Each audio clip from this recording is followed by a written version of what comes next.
Pois não permito que a mulher ensine, nem exerça autoridade sobre o homem, mas esteja em silêncio. Gente, há aqui uma construção gramatical complexa. Ele inverteu a sintaxe. Há palavras difíceis aqui. Gente, qual a dificuldade de entender um texto tão simples quanto este? A não ser que fomos doutrinados.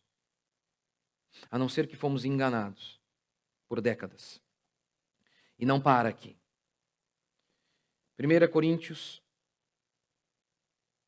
14:34. Conservem-se as mulheres caladas nas igrejas, porque não lhes é permitido falar, mas estejam submissas como também a lei o determina. Se, porém, querem aprender alguma coisa, interroguem em casa seu próprio marido, porque a mulher é vergonhoso falar na igreja. Gente, ou a Bíblia está errada, Paulo é machista, e a gente tem que se rasgar o que Paulo falou, por que não rasgar todo o restante? Ou a gente segue o que está aqui. Ignorar isso não dá. É muito claro. É vergonhoso para a mulher falar na igreja. 1 Coríntios 11:3. Cristo, o cabeça de todo homem, e o homem, o cabeça da mulher, e Deus, o cabeça da igreja. Mas quando há uma pastora, essa pastora está sendo cabeça, inclusive, de seu próprio marido, o que é uma aberração. Aberração. Ana Carolina Campagnolo, ela falou sobre as origens do feminismo e o seu antagonismo à fé cristã. Ela disse o seguinte: o ódio contra o cristianismo fica evidente em cada onda do movimento feminista e nas obras célebres de cada escritora fundante do pensamento revolucionário, ou seja, o pensamento marxista, esquerdista, o pensamento feminista, ele sempre se opôs à fé cristã, vendo na fé cristã o seu inimigo. Mas é impressionante que aquele que um dia foi o nosso inimigo, hoje senta e come a nossa mesa. É impressionante que, mesmo essas feministas tendo se manifestado sempre contrárias à fé cristã, e que era fundamental combater a fé cristã para implantar o socialismo e as doutrinas feministas, é impressionante que hoje essas ideias estejam encalacradas, inseridas, fixadas em inúmeras igrejas que se declaram cristãs. Suzanne Wencker resumiu assim as doutrinas feministas. Primeiro, há uma opressão masculina. Os homens oprimem as mulheres.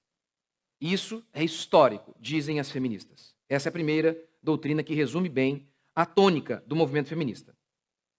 E a segunda, os homens e mulheres não são diferentes.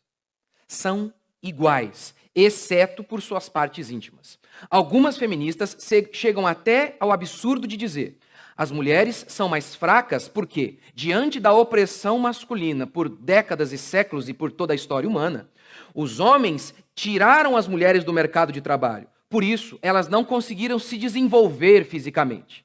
Ou seja, os homens e as mulheres são completamente idênticos, iguais. Ora, é com base nesse preceito aqui, os dois são idênticos, que surgem todas as pautas feministas. Por exemplo, o direito ao voto. Eu não devia gastar tempo com isso, mas vou ter que gastar, né? Porque senão você acha que o direito ao voto, né, as mulheres pedindo o direito ao voto, foi porque antes elas eram oprimidas. Não, não eram. Não eram.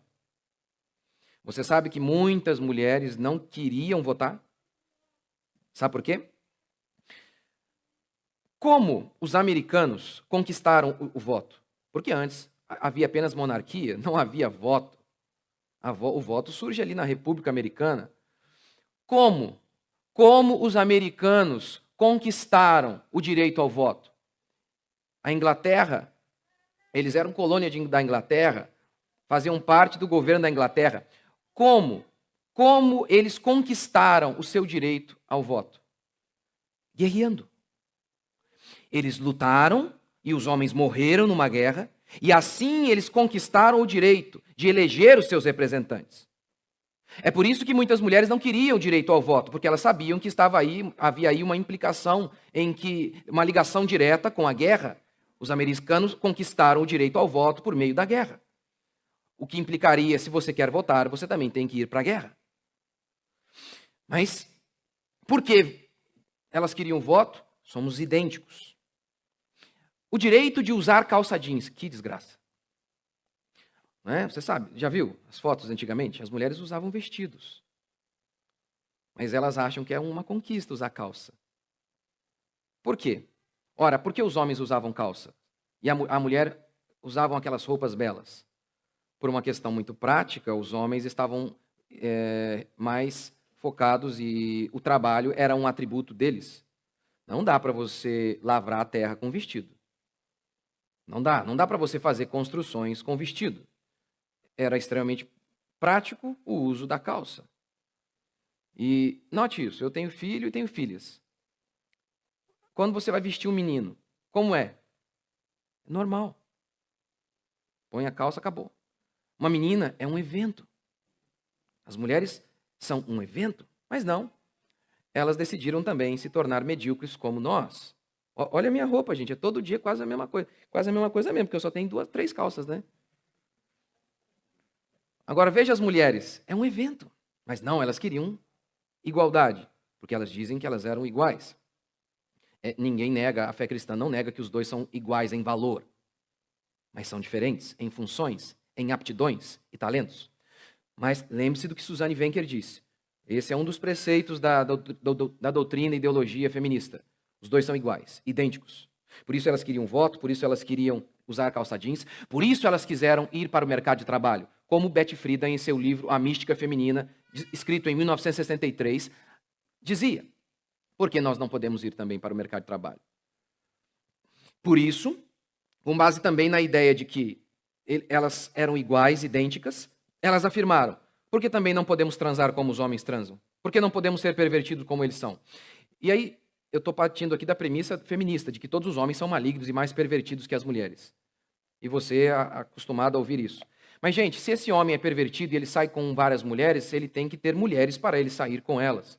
A não ser que ele saísse com um boneco de plástico, aí sim a gente podia afirmar que ele é mais pervertido que as mulheres.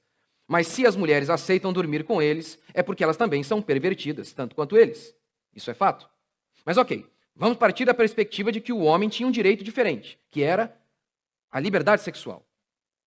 A revolução sexual, desencadeada na década de 60, capitaneada principalmente pelas feministas, diziam isso. Por que não podemos fazer como eles? Por que não podemos mascar tabaco? Por que não podemos fumar como eles fumam? Somos iguais. E hoje também. Por que a Marta não pode ganhar como Neymar? Está vendo? Várias e várias pautas feministas se assentam na ideia de que os dois são idênticos, em dons e aptidões. E é também com base nessa perspectiva que cristãs disseram: é verdade. Por que também não pode haver pastor? Porque, como vou defender aqui, até 1850 não havia uma pastora sequer em todo o mundo. Será que é coincidência? Basta surgir a primeira onda feminista no século XIX e então começam a surgir pastoras. Coincidência? Creio que não. Creio que não.